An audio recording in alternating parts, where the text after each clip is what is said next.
ಮುದ್ದಮ್ಗೆರೆ ಗ್ರಾಮಸ್ಥರಲ್ಲಿ ವಿನಂತಿ. ಮುದ್ದಮ್ಗೆರೆ ಗ್ರಾಮಕ್ಕೆ ಆಗಮಿಸಿರುವಂತಹ ಸನ್ಮಾನ್ಯ ಶ್ರೀ ಪಿ ರವಿಕುಮಾರ್ ಗೌಡ ಗಣಿಗರ್ ಅವರು ಮುದ್ದಮ್ಗೆರೆ ಗ್ರಾಮದಿಂದ ಸೊಳ್ಳಾಪುರ ಮಾರ್ಗವಾಗಿ ಹೋಗುವ ರಸ್ತೆಯ ಪೂಜಾ ಕಾರ್ಯಕ್ರಮಕ್ಕೆ ಆಗಮಿಸಿದ್ದಾರೆ. ಅವರಿಗೆ ಮುದ್ದಮ್ಗೆರೆ ಗ್ರಾಮಸ್ಥರ ಪರವಾಗಿ ಅಭಿನಂದನೆಗಳನ್ನು ಸಲ್ಲಿಸುತ್ತಾ ಹಾಗೂ ಸೇತುವೆ ಕಾಮಗಾರಿ ಇರುವುದರಿಂದ ಆಗಮಿಸಿದ್ದಾರೆ.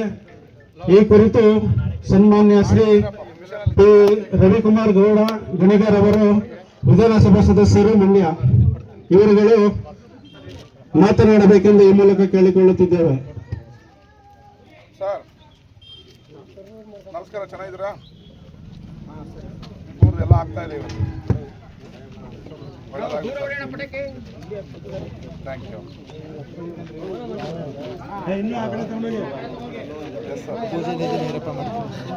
ಒಂದಿನ ಬರ್ತೀನಿ ಸರ್.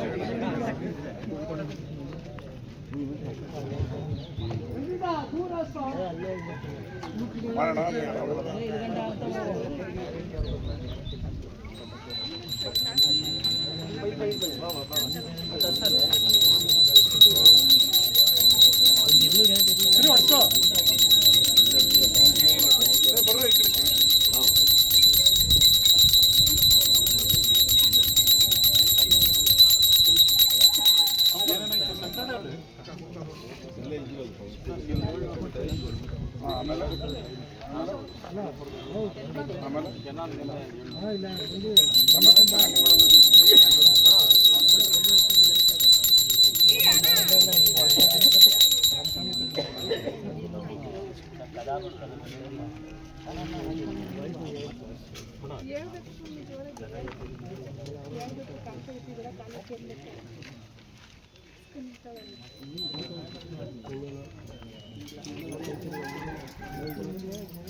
ಆಮೇಲೆ ನಾಳೆ ಮಾಡಿರೋ ಕೆಲವು ಸೈಡ್ ಮಣ್ಣು ಬಿಡ್ತಾ ಇಲ್ಲ ಅಂತಾರೆ ಎಲ್ಲರೂ.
ದಯವಿಟ್ಟು ಸ್ಥಳಾವಕಾಶ ಮಾಡಬೇಕು. ಗಂಟೆ ಹಾಕ್ಬಿಡಿ. ಅಗ್ಲಕ್ಕೆ ನಿಂತ್ಕೊಂತ ಹೇಳಪ್ಪ. ಸ್ವಲ್ಪ ಸೈಡ್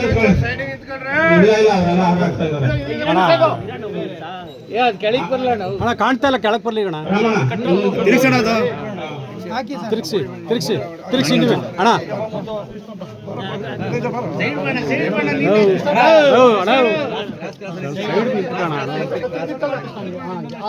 ನೋಡಿ ಈ ಕಡೆ ನೋಡಿ ಹಿಂಗೆ ಒಂದು ಸಿಂಗಲ್ ಒಂದು ಹಾಕಿ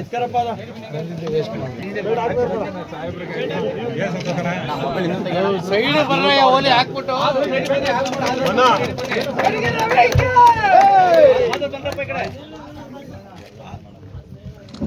ಓಕೆ, ಥ್ಯಾಂಕ್ ಯು. ರಸ್ತೆ ಮಾಡಲಿ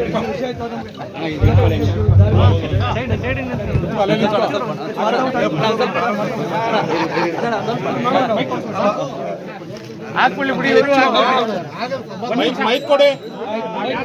ಸೊಲ್ಲಾಪುರದವ್ರಿಗೆ ಆಯ್ತಾ ಇರೋದು.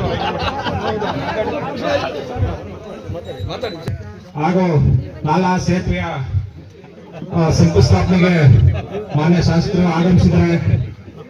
ಅವರಿಗೆ ಮುದ್ದುಮುರಿ ಗ್ರಾಮಸ್ಥರು ಹಾಗೂ ಸೊಳ್ಳೆಪುರ ಗ್ರಾಮಸ್ಥರಿಂದ ಆದರಣೀಯ ಸ್ವಾಗತವನ್ನು ಕೋರ್ತಾ ಇದ್ದೀವಿ. ಹಾಗೆ ಈ ನೀರಾವರಿ ಸಲಹಾ ಸಮಿತಿ ಸಭೆಯಲ್ಲಿ ನಮ್ಮ ಮಾನ್ಯ ಶಾಸಕರು 7 ಜನ ಶಾಸಕರು ಮೌನ ಕೂತಿದಂತ ಸಂದರ್ಭದಲ್ಲಿ ಮಂಡ್ಯ ಜಿಲ್ಲಾ ರೈತರಿಗೆ ಹಿಂಗ್ ಬರ್ಬೇಕು. ರೈತರ ಪರವಾಗಿ ಸಭೆಯಲ್ಲಿ ಮಾತಾಡಿದಂತ ನಮ್ಮ ಶಾಸಕರಿಗೆ ಮಂಡ್ಯ ಭಾಗದ ಎಲ್ಲಾ ರೈತರಿಂದ ನಾವು ಒಂದು ಸ್ವಾಗತವನ್ನು ಮತ್ತೆ ಅಭಿನಂದನೆಗಳನ್ನು ಸಲ್ಲಿಸ್ತಾ ಇದ್ದೀವಿ. ಮಂಡ್ಯ ಜಿಲ್ಲೆ ವಿಚಾರದಲ್ಲಿ ನಾವು ಈಗ 2 ತಿಂಗಳಿಂದ ಗಮನಿಸಿದ್ದಾರೆ ನಮ್ಮ ಸನ್ಮಾನ್ಯ ಶಾಸಕರು ಇಡೀ ಶಾಸಕರಿಗಿಂತ ಭಿನ್ನವಾಗಿ ನಮ್ಗೆಲ್ಲ ಸ್ಟೇಟ್ಮೆಂಟ್ ಕೊಡ್ತಾರೆ. ಯೂಟ್ಯೂಬ್ ಅಲ್ಲಿ ಇರ್ಬೋದು, ಯೂಟ್ಯೂಬ್ ಅಲ್ಲಿ ಇರ್ಬೋದು ಅಥವಾ ಎಲೆಕ್ಟ್ರಾನಿಕ್ ಮೀಡಿಯಾ ಇರ್ಬೋದು, ಪ್ರಿಂಟ್ ಮೀಡಿಯಾದಲ್ಲಿ ಇರ್ಬೋದು. ಬಹುತೇಕ ಕಾವೇರಿ ನೀರನ್ನ ಯಾವುದೇ ಕಾರಣಕ್ಕೂ ತಮಿಳುನಾಡು ಬಿಡಕ್ಕಾಗಲ್ಲ. ನಮ್ಮ ಮಂಡ್ಯ ಜಿಲ್ಲೆ ರೈತರನ್ನ ನಾವು ಉಳಿಸ್ಕೊಳ್ಳೇಬೇಕು. ಒಂದು ವೇಳೆ ಸರ್ಕಾರ ವಿರುದ್ಧ ನಿಂತ್ಕೊಳ್ತೀವಿ, ಶಬ್ದ ನಿಂತ್ಕೊಳ್ತೀವಿ ಅಂತ ಹೇಳಿ ರವಿಕುಮಾರ್ ಗಣಿಯವರು ತಮ್ಮ ಹೂವಚನ ಮಾಡ್ತಾ ಬಂದ್ರು. ಮೊನ್ನೆ ಸೆಷನ್ ಮಾಡಿದ್ದು ICC ಮೀಟಿಂಗ್ ಅಲ್ಲೂ ಕೂಡ ನಾವೆಲ್ಲವೂ ಕೂಡ ಗಮನಿಸಿದ್ವಿ. ನಮ್ಮ ರವಿಕುಮಾರ್ ಗಣಿಗೌರ ಏನಿರ್ತದೆ ಸ್ಟ್ಯಾಂಡ್ ಅಂತ ಹೇಳಿ ನಿಜಕ್ಕೂ ಖುಷಿ ಆಯ್ತು ನಮಗೆ. ನಮ್ಮ ಬೆನ್ನಾಳೆ ನಾವು ತಡ್ಕೊಂಡು, ಯಾಕಂದ್ರೆ ಒಬ್ಬ ಜವಾಬ್ದಾರಿ ಶಾಸಕರು ಈ ರಸ್ತೆ ಮತ್ತೆ ಅದು ಅಭಿವೃದ್ಧಿ ಒಂದ್ ಕಡೆ ಇದೆ. ನಮಗೆ ನೀರು ಏನಂತ ಹೇಳಿದ್ರೆ ಸುಮಾರು 68% ನೀರಾವರಿ ನಮ್ಮ ಮಂಡ್ಯ ಜಿಲ್ಲೆಗೆ ನೋಡ್ತಾ ಇದ್ದೀವಿ. ಭತ್ತ ಹೊಟ್ಟೆಲ್ಲ ಬಿಟ್ಟು ಕಬ್ಬು ಎಲ್ಲ ಕಡಿಬೇಕು ಅಂತ ಸಂದರ್ಭದಲ್ಲಿ ಗಂಭೀರವಾದ ಒಂದು ವಿಚಾರನ ಪ್ರಸ್ತಾವ ಮಾಡಿದ್ರು. ಮಾನ್ಯ ಜಲಸಂಪನ್ಮೂಲ ಸಚಿವರು ಚಲುವಾಸ್ವಾಮಿಗೆ ಶೆಡ್ ಹೊಡೆದ್ರು. ಒಂದು ನನ್ಗೆ ಖುಷಿ ಆಯ್ತು. ಸ್ವಾಮಿ ನೀವು ಮಾಡ್ತಿರೋ ಕೊಡ್ತೀರೋ ನಾವೆಲ್ಲ ನಿಮ್ಮ ಪರವಾಗಿ ನಿಂತ್ಕೊಳ್ತೀವಿ ಅಂತ ಹೇಳಿ. ಇದು ಒಬ್ಬ ನೈತಿಕವಾಗಿ ಬೇಕಾದಂತಹ ಶಾಸಕರಿಗೆ ನಾನು ನಿಜಕ್ಕೂ ಅವರು ಟೀಕೆ ಮಾಡಿದ್ದೀನಿ. ಅವ್ರಿಗೆ ನಮ್ಗೆ ಎಷ್ಟೊಂದು ಕಾಂಟ್ರವರ್ಸಿ ಇದೆ, ಆದ್ರೆ ಬೆಂತಟ್ಟು ಕೆಲಸ ನಮ್ದು ರೈತ ಹೋರಾಟಗಾರರು. ಯಾಕಂದ್ರೆ ಎಲ್ಲಾ ಟೈಮಲ್ಲೂ ಟೀಕೆ ಮಾಡೋದಿಲ್ಲ, ನಾವು ಅಭಿನಂದನೆ ಕೂಡ ಮಾಡ್ತೇವೆ. ಹಾಗಾಗಿ ಮುಂದಿನ ದಿನಗಳಲ್ಲಿ ಕೂಡ ನಮ್ಮ ಈ ನೀರು ನಿರಂತರವಾಗಿ ಹರಿಬೇಕು.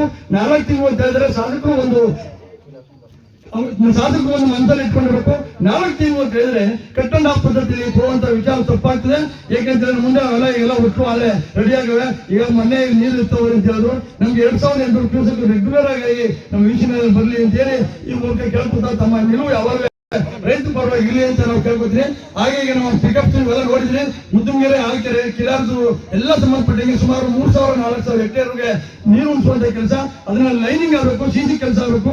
ಸುಮಾರು ಸೊಳ್ಳೆಪುರ ಹೊರಗಡೆಯಿಂದ ಹೋಗ್ತದೆ. ತಾವು ತಮ್ಮ ಈ ಮುಖಾಂತರ ಈಗ ಇದೊಂದು ಮನವಿನ ತಾವು ಮಾತಾಡುವಾಗ ಹೇಳ್ಬೇಕು, CC ಆಗಲಿ. ಪಿಕಪ್ ಮೇಲೆ ಎಲ್ಲ ಸುಮಾರು ಬೀಚ್ ಬಾಲ್ ಹೊಡೆದು ಎಲ್ಲ ಹಾಳಾಗವೆ. ಅದನ್ನು ಕೂಡ ತಾವು ನೀರಾವರಿ ಇಲಾಖೆ ಮುಖಾಂತರ ಮಾಡಿಸಿದ್ರೆ ನಮ್ಗೆ ನಿರಂತರವಾಗಿ ನೀರು ಸಿಗುತ್ತೆ ಅಂತ ಹೇಳಿ ನಾನು ಮಾತು ಮುಗಿಸ್ತೀನಿ. Thank you. ಇವತ್ತು ಬಹಳ ದಿನಗಳಿಂದ ನಿಮಗೆಲ್ಲ ಪ್ರೀತಿಯಿಂದ ಬಹಳ ಒತ್ತಾಸೆ ಆಗಿದ್ದ ಮುದ್ದನಗೆರೆ ಸೊಳ್ಳೆಪುರ ರಸ್ತೆ ಮತ್ತು ಅದರಲ್ಲಿ ಅವತ್ತಿಂದ ಬಿರ್ಚು ಮುರಿದೋಗಿತ್ತು. 2ನೇ ಟೆಂಡರ್ ಆಗಿ ಬಹಳ ವರ್ಷಗಳಿಂದ ಅದೊಂದು ಬಿರ್ಚು ಬೇರೆ ಮುರಿದು ಬಿದ್ದೋಗಿ ಅದು ಹೋಗಕ್ಕಾಗಲ್ಲ ಅಂತೇಳಿ ಬಂದಾಗೆಲ್ಲ ನಮ್ಮ ಮುಖಂಡರು ಲೀಡರ್ಗಳೆಲ್ಲ ಅದನ್ನೊಂದು ಕೇಳ್ತಾರೆ. ಇವತ್ತು 5,20,00,000 ಹಾಕಿ ಇವತ್ತು ಈ ಕಾಮಗಾರಿಗೆ ಭೂಮಿ ಪೂಜೆ ಮಾಡಕ್ಕೆ ಬಂದಿದೆ. ಮುದ್ದನಗೆರೆಗೆ ಇದು 2ನೇ ಕಾಮಗಾರಿ. ಒಂದು ನಿಮ್ಮ ದೇವಸ್ಥಾನಕ್ಕೆ ನೀರು ಶಾಶ್ವತವಾಗಿ ನಿಲ್ಲಿಸಿದ್ವಿ 5 ಕೋಟಿ ಹಾಕಿ. ಈಗ ಇದೊಂದು 10 ಕೋಟಿ ಮತ್ತೆ ಒಳಗಡೆನ ಕಾಮಗಾರಿ ಆಗಿವೆ ಒಂದೊಂದು. ಎಲ್ಲವೂ ಆಗಕ್ಕಾಗಲ್ಲ. ನೀವು ನನ್ನ MLA ಮಾಡಿದ್ರು ಫಸ್ಟ್ ಟೈಮ್. 3 ವರ್ಷದಲ್ಲಿ ನಿಮ್ಮ ಊರಿಗೆ 10-10.25 ಕೋಟಿ ರೂಪಾಯಿ ದುಡ್ಡನ್ನ 100 ವರ್ಷದಲ್ಲಿ ಹಾಕ್ದಿರೋ ಒಂದೇ 3 ವರ್ಷದಲ್ಲಿ ಹಾಕಿದ್ವಿ. ನೀವು 10 ಕೋಟಿ ಯಾವ ಸರ್ಕಾರದಲ್ಲಿ ಯಾರ ಹತ್ರ ತಗೊಂಡ್ಬಂದಿದ್ರಿ? ಯಾವ್ದಾರ ಒಂದು ಮತ್ತೆ 10 ಅಂದ್ರೆ ಸ್ವಲ್ಪ ಹಳ್ಳಿಯವರು ತಾಳ್ಮೆ ಇರ್ಬೇಕು. ಎಲ್ಲ ನಾಳೆ ಬೆಳಗ್ಗೆನೆ ಆಗ್ಬಿಡ್ಬೇಕು ಅಂದ್ರೆ ಯಾವುದು ಆಗಲ್ಲ. ಈಗ ಶಾಶ್ವತವಾಗಿ ಆಗುವಂತ ಕೆಲಸಗಳನ್ನ ಮಾಡ್ತಾ ಇದೀವಿ. ಇವತ್ತು 5 ಕೋಟಿ ರೂಪಾಯಿ ರಸ್ತೆ ನಿಮ್ಮ ಊರಿನ ಒಳಗಡೆ CC ಚರಂಡಿ ಮತ್ತೆ ಸೇತುವೆ ಆಗುತ್ತೆ. ಚನ್ನಂಗೇಟಗೋಡಿನ ದೊಡ್ಡಿ ಹತ್ರ ಒಂದು ಕಿಲೋಮೀಟರ್ 1.25 ಕಿಲೋಮೀಟರ್ ರಸ್ತೆ. ನಮ್ಮ RG ರೆಸಾರ್ಟ್ ಹತ್ರ ನೀವು ನೀರು ಬರೋ ಕಾಲುವೆಯನ್ನು ಮಾಡ್ತಿದ್ದೀವಿ. ಈಗಾಗಲೇ ಡನ್ನಾಯಪುರ ಈಚೆಕಡೆ ರಸ್ತೆಯನ್ನ ಮಾಡ್ತಾ ಇದ್ದೀವಿ. ಈ ಮಾಡದೇ ಇರೋರು ತುಂಬಾ ಮಾತಾಡ್ತಾ ಇರ್ತಾರೆ. ಮಾಡೋರು ನಾನು ಬೆಳಿಗ್ಗೆ ಭೂಮಿ ಪೂಜೆ ಮಾಡೋಕ್ಕೆ ಟೈಮ್ ಇರಲ್ಲ, ಟೈಮ್ ನಾಳೆ ಕೊಡ್ತೀವಿ ನಾಳೆ ಕೊಡ್ತೀವಿ ಅಂತ ಹೇಳ್ತಾ ಇರ್ತೀವಿ. ಈ ಮಾಡ್ತಾ ಇರೋರು ಸುಮ್ಮನೆ ಬರೋದು ಟಿವಿ ಬೈಯೋದು ಹೋಗೋದು, ಬರೋದು ಟಿವಿ ಬೈಯೋದು ಹೋಗೋದು. MP ಆಗಲಿ MLA ಆಗಲಿ ಕೆಲಸ ಮಾಡೋದಕ್ಕೆ ಗೆಲ್ಸೋದು, ಬೈಯಕ್ಕಾದ್ರೆ ಬೇಕಾದ್ರೆ ಚೇರ್ ಹಾಕಿ ಕೊಟ್ಬಿಡೋಣ, ಬೈಕ್ ಹೋಗೋದು ಕೂತ್ಕೊಳ್ಳೋದು, ಕೆಲಸ ಮಾಡಬೇಕು. ನೀವು ಅಷ್ಟೇ ಜನಗಳು, ಈಗ ನಾನು ಕೆಲಸ ಮಾಡ್ತೀನಿ ನನ್ನೇ ಹೇಳ್ಕೊತೀನಿ, ಅದು ಮಾಡಿ ಇದು ಮಾಡಿ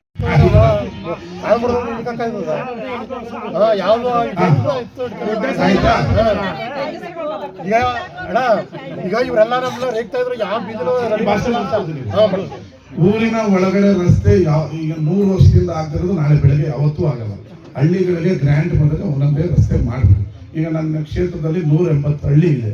180 ಹಳ್ಳಿಯವರು ನಮ್ಮ ಮನೆ ಮುಂದೆ ಮಣ್ಣಿರಬಾರದು ಅಂತ ಅವ್ರ ಕನಸು ಮತ್ತೆ ಅವರ ಪ್ರೀತಿ.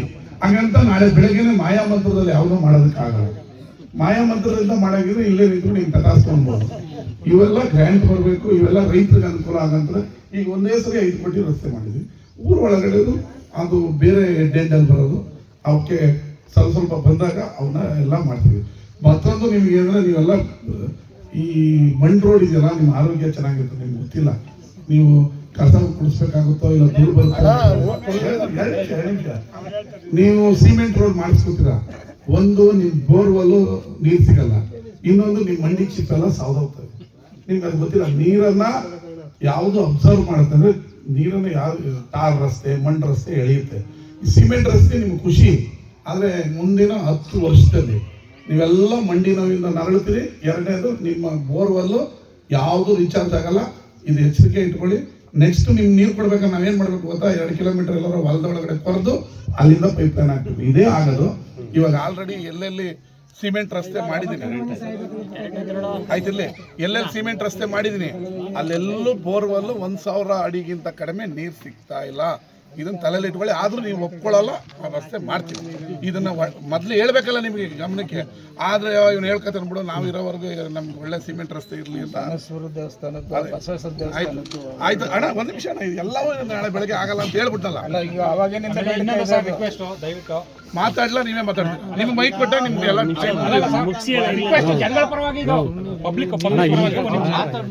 ನ್ಯಾಯ ಬೆಲೆ ಅಂಗಡಿಗೆ ಆಮೇಲೆ ಮಾತಾಡೋಣ.